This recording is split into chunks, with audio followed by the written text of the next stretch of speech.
Testing 1 2.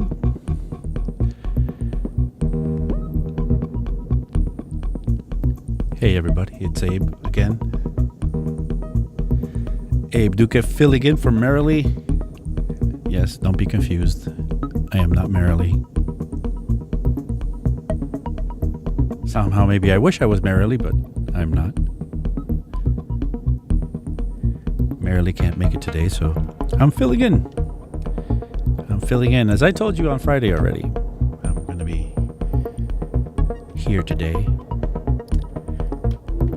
holding down the fort for the Off the Charts show.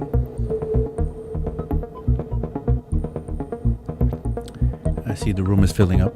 Very nice. Very nice.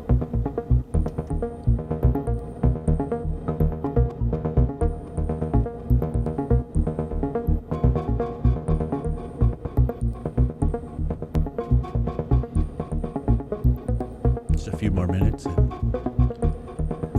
we'll start the show.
Just another minute or so, we'll get started.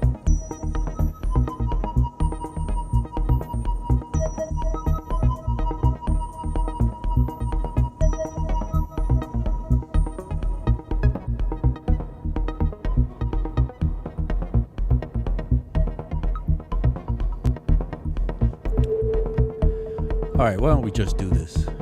It's 1 o'clock. I like to start on time. So let's do this.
Hey, there we are.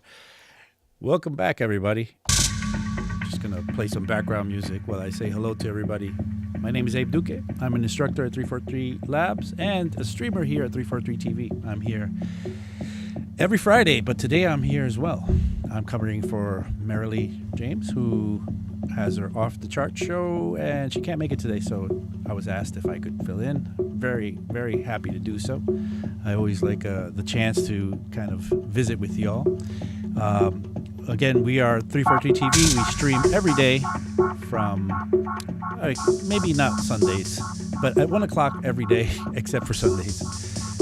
We have a school, 343 Labs. Come visit our website, 343labs.com. Check out our classes. Maybe you'd like to take a class with me. I have an immersive that I'm starting next week, which meets Monday through Thursday. We just go at it almost on a daily, 4 days in a row. It's really a lot of fun. I do these all the time, and we're looking to start the next one. So if you want to take a class with me, come and do so. Let's look at the chat. Let's see who's inside the chat and visiting with us today. I see Silent State is here. Tank, Inverted Popes. Let's see who else. Simple Sam, of course. Simple Sam is going to be here. What would it be without Simple Sam? Ondas del Som, Drumigio. And if I didn't say your name, well, maybe I will if you keep on putting it in the chat. Anyway, let's get to it today. Let's see what we're doing. Let me switch to my overhead. Right now, I'm playing. I have this guy here. As I told you last time, I was going to, let's bring the music down a little bit. I was going to show you a little more in depth today about how I set up my live sets, and I wanted to do maybe a basic live set, coming from maybe a stripped down version of what I had on Friday. But let me show you my Ableton screen here. That's better. So right now, what you're hearing is a track that's playing in here. One of these clips, each one of these clips is a whole track. You'll notice, first of all, that all of the tracks are set up in a deck A and a deck B, and the deck A and deck B are actually copies of each other. And that I noticed, I realized early on in my DJing or live playing career, actually not my DJing, but my live playing, that when I had them, kind of doubled up, I could play any track at any time from either one of the decks. My first iteration of my live set, what I did was I set up on one side, half of the tracks, and on the other deck, I set up the other half of the tracks. And I found out pretty soon that if I wanted to play a track from this side and I was playing already a track on this side, I would have to play a track from that side to come over to this side. So I fixed that by having the decks be identical to each other.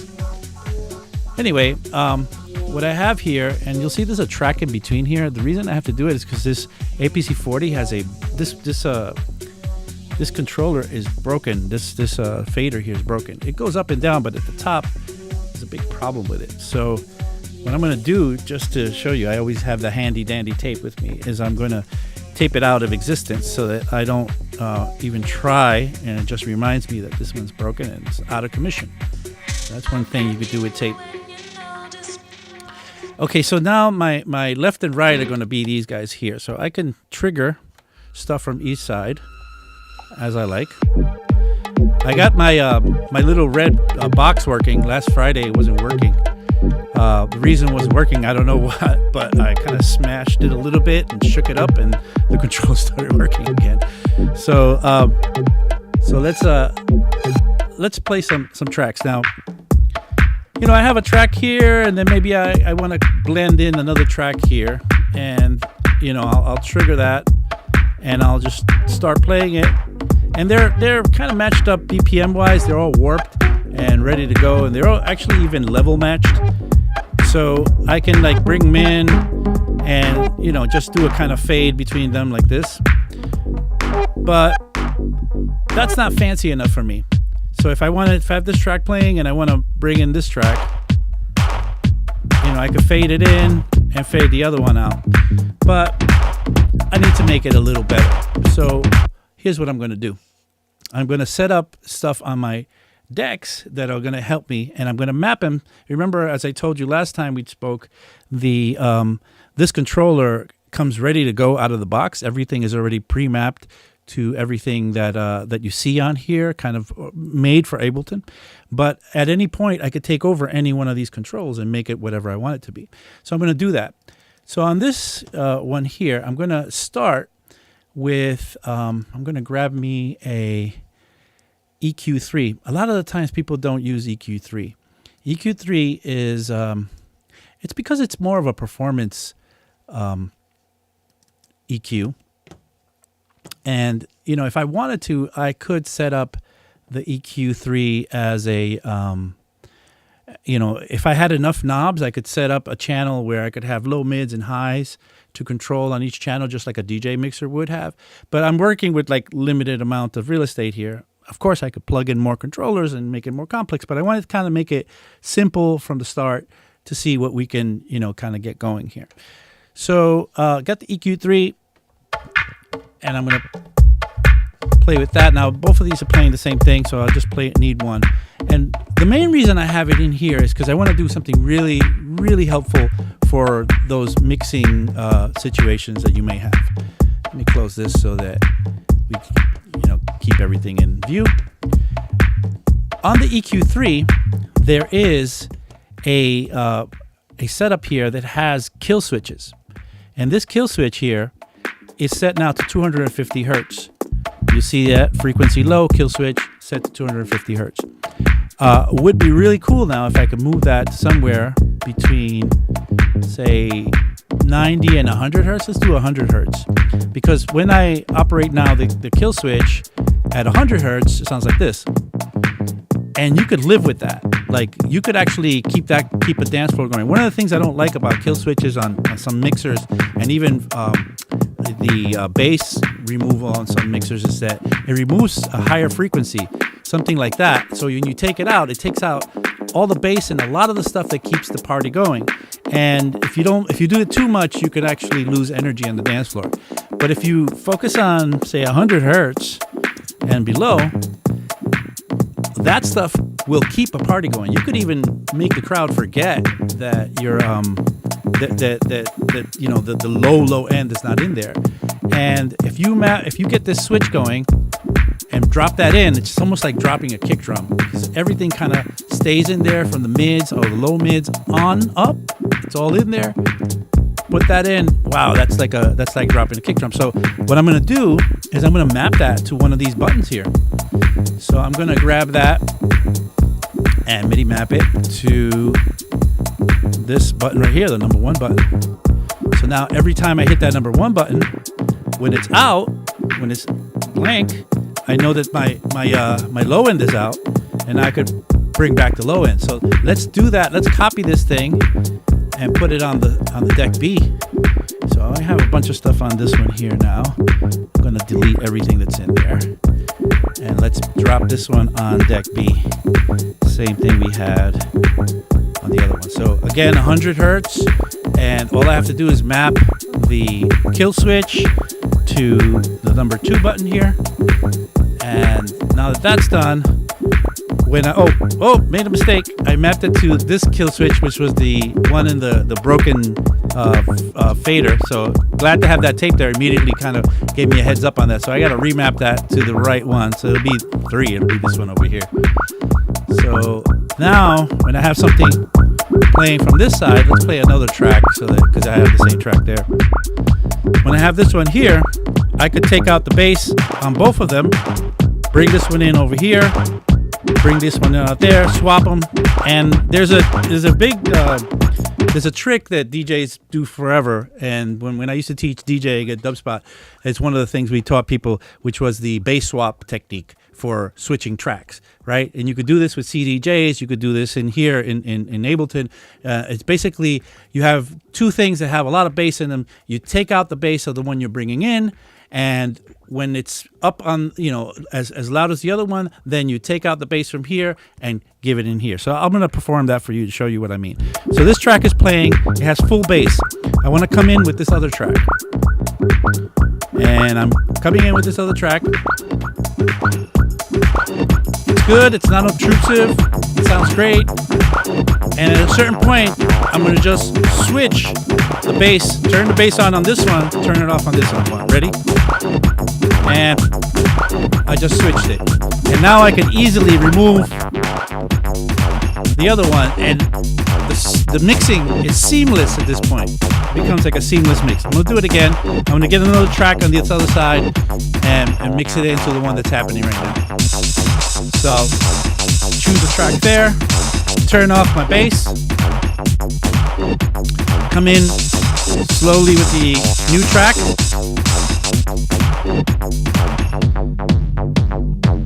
and then at a certain point, switch out. And already, you didn't even notice that, but now the bass, it kind of went to the other side. It's more heavy on the left side, let's say. And as I bring the other one down, the other one could easily take over. If you don't have this way to eliminate bass, it really becomes tough to do it. Let's do it one more time. Let's try another track here. Let's find one. Let's try this one here. Drop that in. And now I remove the bass, and I'll make this the intro of the material. Well, that's nice, but watch what happens if I bring it in with the bass. There's a little too much power coming in. This way, you come in with just what you need, make the bass swap. I'm about to make the bass swap now. Ready, swap. And now, I could slowly remove the material on this side.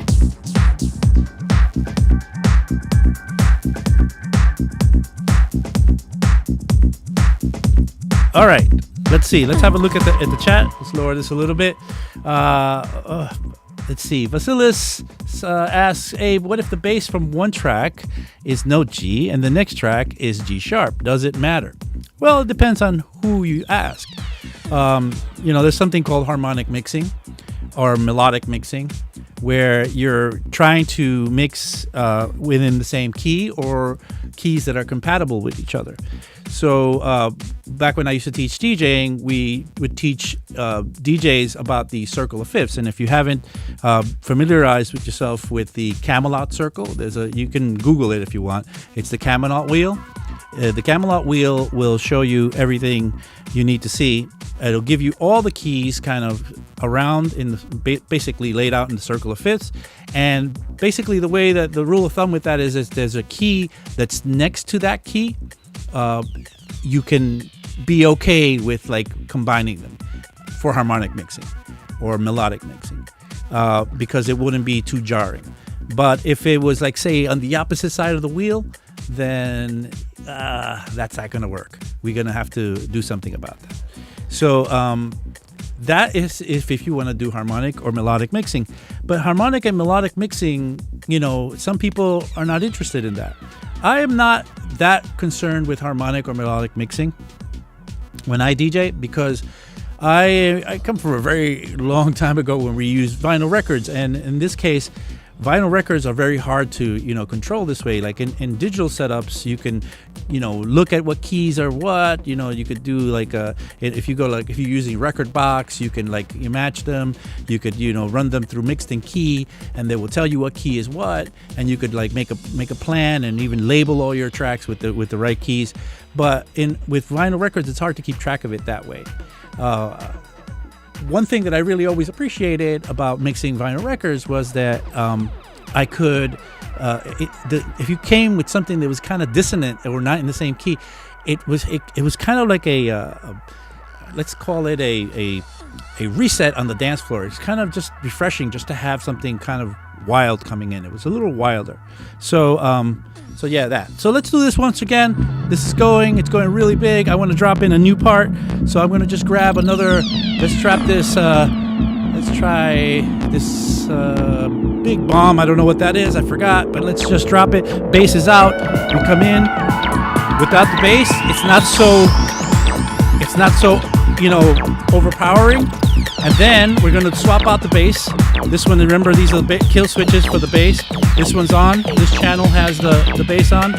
Now I'm going to switch. 1, 2, 3, and boom. I switched. And that was so seamless. And now I can easily just work this guy down.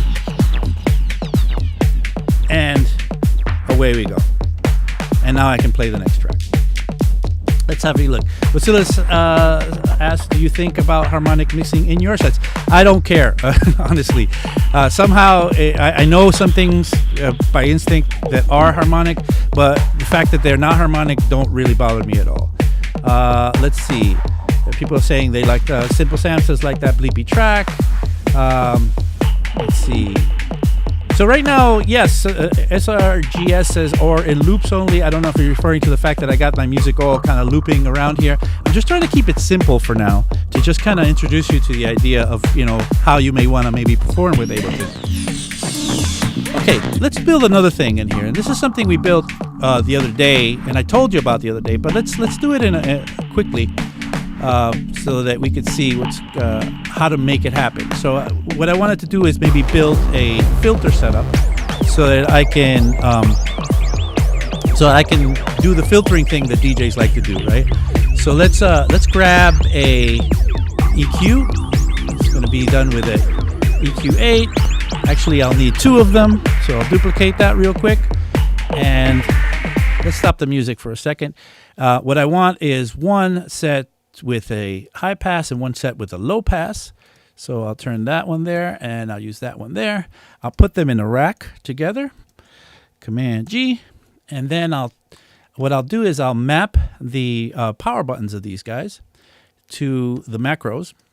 So the power button on this one is going to be going to macro 1, and the power button on this one is going to be going to the same macro. So what is that all worth? Well, they both turn on and off when I do this. That's not that great, is it? Well, let's see. If I go to the map mode, I can invert the values. So the first one, 64 is just the middle, and anything over 64 is going to go to the other value since it's just on-off. Anything under 64 is going to be off, and anything over 64 is going to be on. So let's invert this, and let's make this 127, and let's make this 64. And now what we get is a situation where when I do the macro, one comes off on one side, one goes off on the other side. And this is great because now I can use this to kind of go between one and the other. So what I'm going to do is I'm going to map that device on to another button in here. So we're working on the first track, are we? Yeah, we're working on the first track here. I'm going to map the first button to this device on to, let's get it in MIDI map mode and map it to this AB next here. That's a good one because AB maybe denotes filter A and filter B, right? Which one is going to be a high pass and one is going to be a low pass. So it's a way to switch between high pass and low pass filter. So now let's go there and now switch between the two proposed filters is going to happen this way. So that's great. So now I have that ready to go. So let's tweak these so they work. So one of these, we're going to map the frequency on 1 to macro 2 and the frequency on this one to macro 2 as well, so that when I move the macro 2, this is what I get. And this is okay, but let's invert those again because we're going to need it inverted to get done what we want to do. So the second one, I'm going to invert as opposite as the first one, like that. And we'll see what happens now. So now they go like that. That's great because when it's all the way down, they're both open. And when it's all the way up, they're both closed. That's great. That's going to work really nicely. So now what I can get going on is something like this. I can take this filter, and this would be the high pass side of things. And then if I hit the switch, I could do the low pass. That's really nice. Now, there comes a point with both of these where, for example, on this low pass one, about 100 hertz is maybe the lowest I want to go with this one. Because if I go lower than that, everything goes out, and I don't want it to go out. I just want it to kind of be in a nice, fun place when I close the knob all the way. It keeps it musical for me. So what I'm going to do is go back to my map mode and set the low setting, not to 10 hertz, but to maybe 100 or thereabouts. So now when I move this, I can't go any lower than that. So it's opening all the way, but doesn't really let me go lower than that. That's cool. Let's do the other one, the other side. Let's see, switch back to the other one. It's closed all the way. Same situation. You don't want it to ever really close out all the way. How much do I want? I want to have a little bit left over like that. And that's going to be 1.2 kilohertz. So I'm going to map that to, let's say 1,000 hertz. That'll work nicely. So let's put the top side of this other one to 1,000 hertz. So now, when this thing is all the way, it could only close that much, and it opens all the way. So it gives me nice range of movement here. Right? So that's great. Now let's map a knob. This guy has some nice user settings for this knob. I can go to the user one and I can map this one directly to that. So let's MIDI map the macro there to actually operate this. So I can now have high pass filter that doesn't go all the way to like disappearing, and then I can have switch out to a low pass filter that does the same. It just goes down there and does that. Now, most filters, most DJ style filters are gonna have a little bit of like resonance, which is a bit of a ski jump, let's say, or a little bit of an emphasis here at the cutoff. So let's add a little Q. That little Q will give us a little bit more flavor. And let's do the Q on this one as well. It'll give us a little more flavor as we go through this. A little more swooshiness. You can hear that?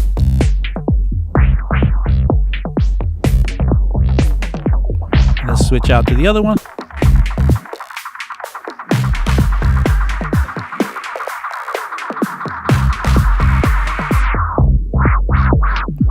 So difference back and forth. Now that I've had that built, I can copy it and go to my second deck and paste it. And all I have to do now is map the AB button to the device on and the knob here to turn down. So on my second one, which will be this one, I can operate a filter, which I can switch between high pass and low pass. Cool. Having a lot of fun here. Okay, so that's great. So now let's set up. I have some effects, and I have a delay here, and from the sends, this is already set up, which is really nice. So I can go to sends and operate this ping pong setup on this delay. And as you might have seen me do on Friday, I like to map the frequency on it so that I could go up and down. I'm going to do it to the master fader here. I don't really need the master fader to be working for me, because if I hit this by mistake, this will happen and all my sound will go out while I'm playing. So I really don't want that. What I want is then maybe to take that over by something that's more useful. So I'm going to take that over with the filter. So that, and move that master fader. And now when I got this going, when I send it to that delay,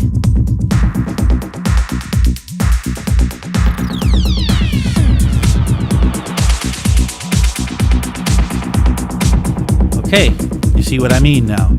So now that we have a little bit of fancy setup, we can like switch over to like the user, do a little bit of the filtering if we want. Let's see, where's my filter? Why is this not working? So I have that one here, and my filter, where's my deck B filter? Should be, did I map it to the wrong thing? I might have mapped it to this guy here. See, I keep on making a mistake. I'm going to put a piece of tape all over this one. Let's remap that. It's actually this device on and this one here. So now I can operate this. Maybe I'll take out the bass on this one and bring in another track. Let's try that. Let's try it. Yeah, why not? Let's do this one. This one's coming in without the low end. And at a certain point, I'm going to switch out the bass. And maybe now I come in with some effect on this one that has no bass in it.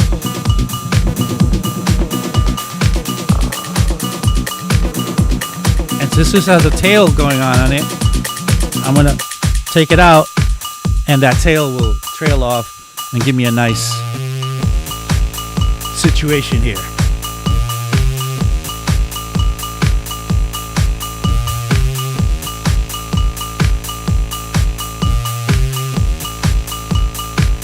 Okay, let's have a look at the chat. So in the chat, see, Rafael Benua says, vinyl is eternal. So yes, that's true.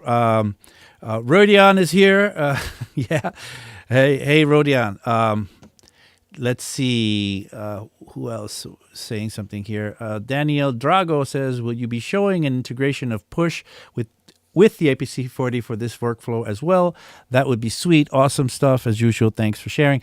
Yeah, today not. But I tell you the truth. I have to be honest with you. And this is a tasting. I've seen plenty of people make amazing live sets with a push, but it's not my cup of tea. I saw Max Wild, our fearless leader, do a show with the push at the 343 at the old location. Yeah, I was blown away. I was with my mouth open, like, what the hell am I looking at? It's not the way that I like to set up things. The push, and I have one here somewhere. I think it's over there. I've never really tried to play live with it, and the reason is because I like to set up controls like this controller here that you see that has actually things that are that I could just look at this and make things happen. I don't have to look at a screen and kind of consolidate it with whatever track I'm looking at. And that's in the push. You really do have to switch screens, even if it's the push screen, and kind of consolidate with what you're looking at. I like to be able to be blindfolded, and with one hand tied behind my back and being able to like just grab and have muscle memory, kind of remember where everything is. Okay, so let's keep on going. Actually, we're at about the halfway point. I just need to remind you what you're looking at. This is 343 TV. We're here every day except for Sundays at 1 p.m. We stream on all the topics that you want to hear about. We try to give you whatever you're asking for. The thing is, though, we have a school. And this is how we pay our bills. So come and look at our website. Check it out. If you like what you see here, we could do a lot more for you if we can kind of meet you in person at our Berlin school or in a New York City school. Or maybe we could do it online. I do plenty of online classes. I have a class starting in next week, an immersive. If you want to take a class with me and do all the stuff that you see today, we can do this and we can make it all happen. Please check out our website. Check out our classes. And yeah. Oh, and if you like what you're seeing, maybe give me a like. That would be very nice. And also subscribe to our channel, of course. Oh, wow. 18.1K. That's crazy because on Friday we were just at 18K subscribers. And now we're at 18.1K. That's insane. I'm super happy. That's really happy. I mean, I can't believe how fast we're growing. And I'm so happy to be part of this and happy to be with you guys doing this. All right, so let's keep going. So Eric D. MN Fordam says Eric would like to see more tutorials of this style. Well, we have it all. Check it out. We also come and visit our YouTube channel. We have all our archive. We've been doing this for over a year now, so we have all every one of these streams that we've been doing have been archived, and we cover topics. I mean, I think we cover it all. It's really hard to make a new show every time because we try not to repeat ourselves, and there's so many things that we've done so far, and inevitably sometimes we do repeat a little bit. But hey, what are you gonna do? Anyway, let's keep going. So all right, so yeah, here I have a track with some loops. I could do kind of the same thing for the next channel. I mean, it's easy enough to now that so this one has already some stuff in. Let me just take it out. Easy enough. Sorry. Let me put that back. I didn't want to erase it. I wanted to just delete the racks in it. So easy enough to go in here, copy the racks that are in here. I'll copy all of them actually. So Command A and then Command C and then go back to this one here and paste it. And very easy now. I can come in here and map for this channel here, which is some loops that I have. I can map the kill switch. So we'll do the kill switch here on this one, right?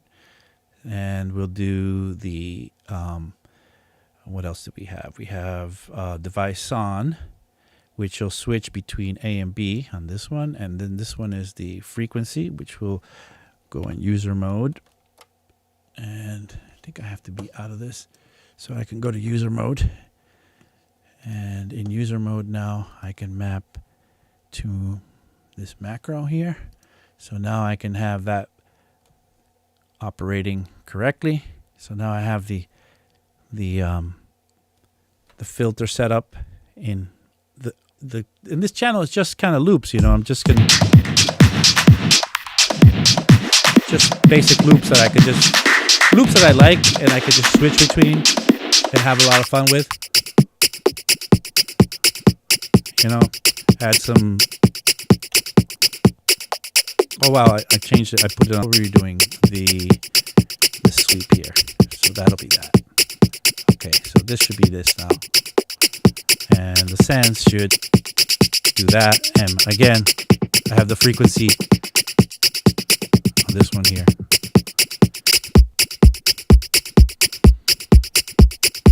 Yeah, so that 100 hertz line, look at that. Isn't that great? All right, let's take out bass on both of these. I could come in with another track. I could even just say, and I could switch out.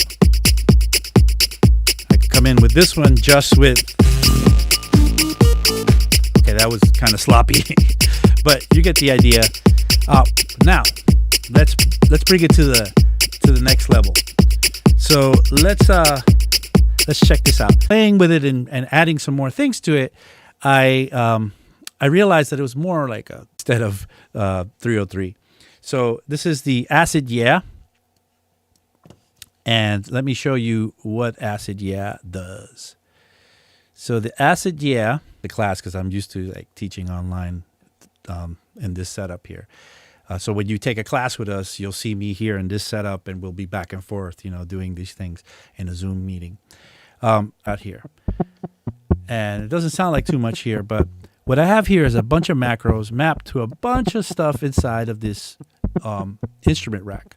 Now, I'll break it all down for you in a second, but for now, we maybe that define what the device is.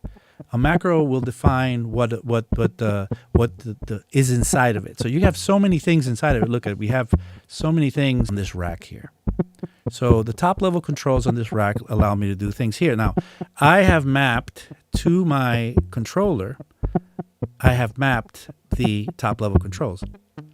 So this section here is usually like in the push. If you have a push, there's knobs on the push and they change every time you go to another device. Well, I've taken them over so they stay static, and they're always going to be this these controls, top level controls.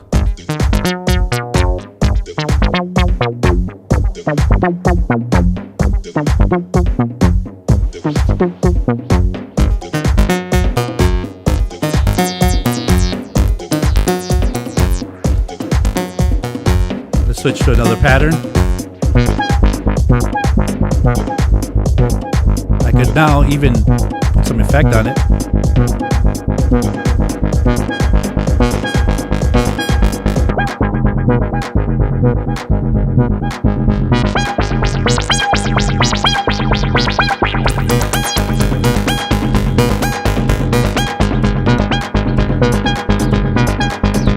Let's get one of these beats in there.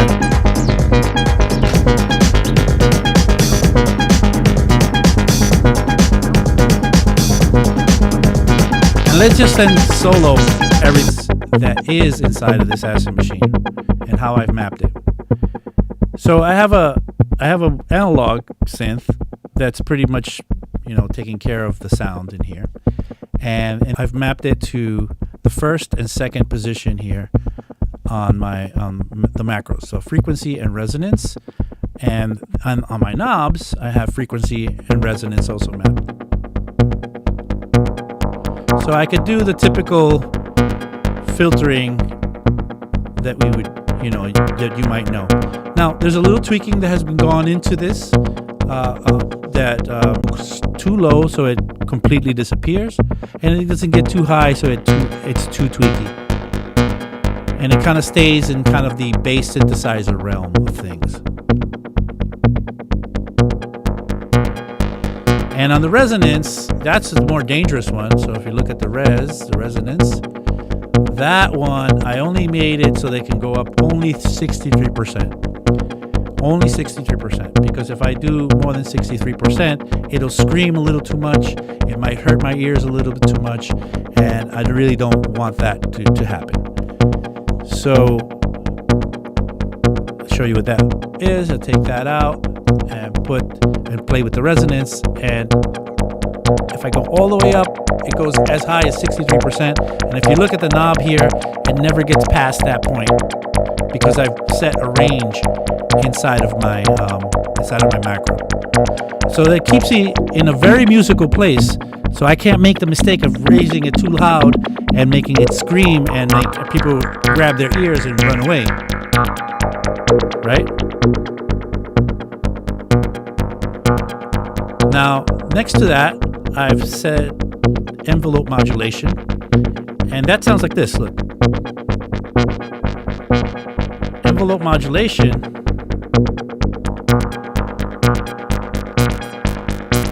deals with, if I go to the filter, you'll see what envelope modulation does. So on the filter and on the third knob, the envelope decay, that's see how the filter comes back to its original position? Does it go fast or does it take its time?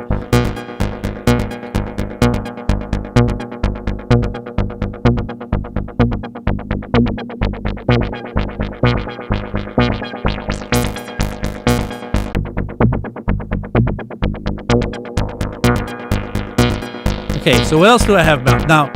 The fifth one that you see on this, I don't have what you're going to keep and what you don't keep. Let's put some beats in there.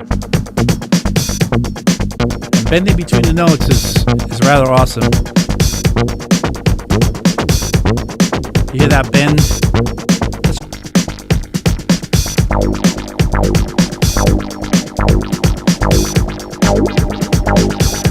Let's do the bend. Any bends? And now with some bends. On here.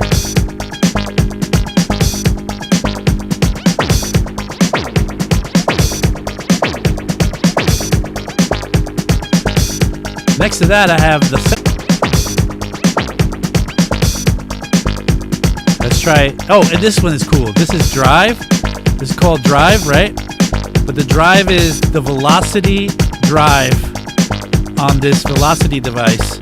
So it's drive with velocities. Check this out.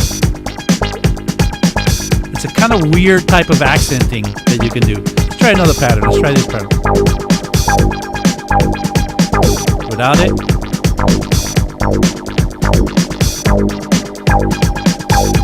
This is the drive. Oh wait, that's the oscillator. This is the drive.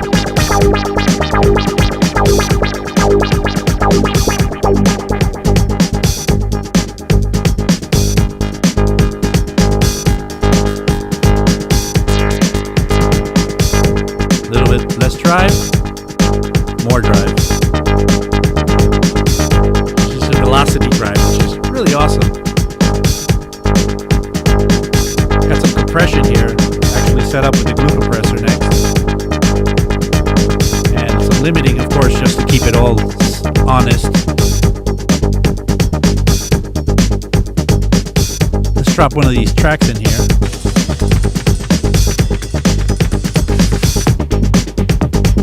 Let's drop a second track, the bass out. It's always safer to drop stuff in without the bass, and now that you have those bass cutoff switches, you could just bring them in and out.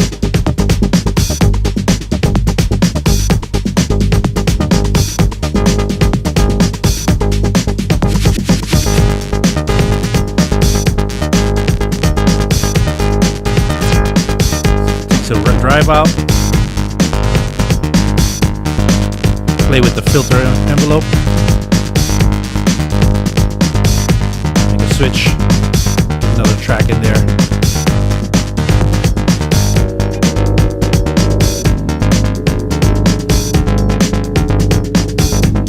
Let's take this one out and bring the bass in on this one.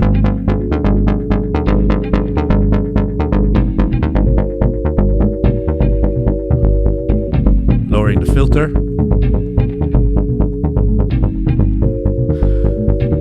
Let's see. Just keep that in view so you can see what's happening in this machine here.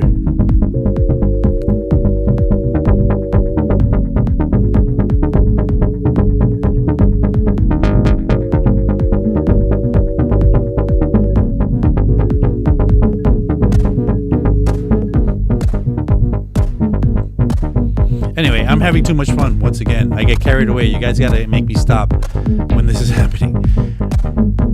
So just to reiterate how far we've gotten with this, we have two tracks that are serving as deck A and deck B. Both of the tracks have the same setup. In each one of these tracks, we have an EQ3 with a bass cut here. The important thing to note is that the bass cut is at 100 hertz. 100 hertz is the nice spot. 90 hertz will do as well, but somewhere between 90 and 100 hertz is a good spot. And I map that to a button so that I could turn it on and off. So if I just show you again and play this track here, this is without the bass in, and this is with the bass in. It really feels like I just drop in the low end. That's magic. Remember, 100 hertz. That's really big, and it's super powerful on the dance floor. It's easy to play with people's heads by doing that. See, got that going. You could start like that. Only the bass gets touched. The clap really kind of stays the same, see? Okay, we got that. And then we have a filter setup where I gotta put it in my user mode. I can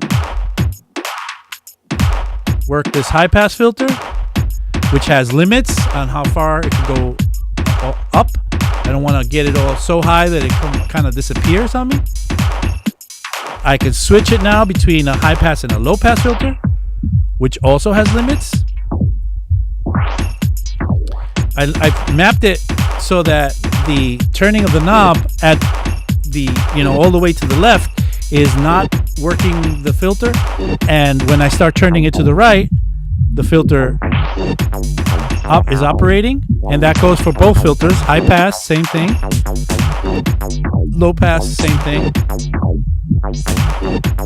So that and that. Okay, so that's what I got going on here. I've set my send to a delay, which is over here. And when I send it, I can work the filter on the delay, show me the low frequencies and the high frequencies. And this really, it becomes really, you can be really playful with this at a show.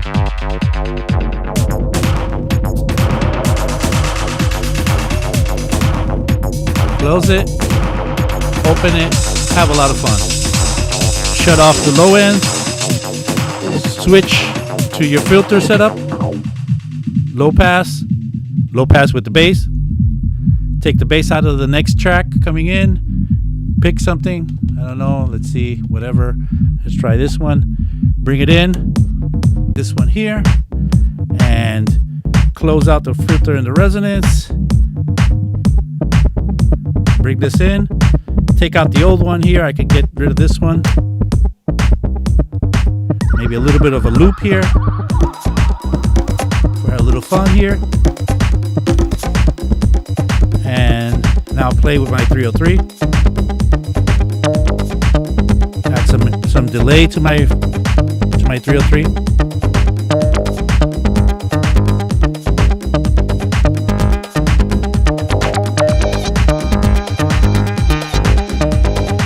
Play with my envelope setup.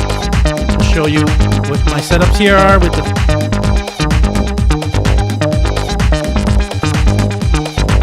slide, the drive, the octave, and the drive. A little bit of compression or not.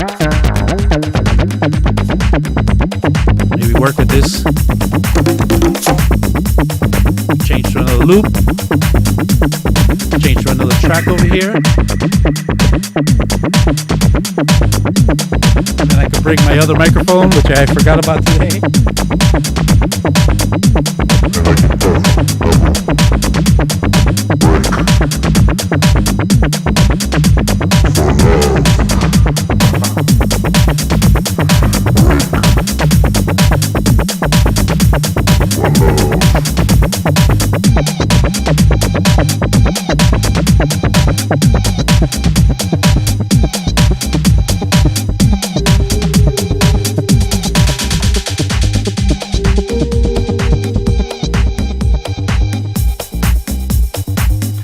Kind of a pretty simple setup, but it's working. Got low end out of there. Yeah, I got both mics now. It's like a balance between mic 1 and mic 2. See, I got this mic and the other 2 mic Abe. Let's show off the bass. Disco lights, disco nights.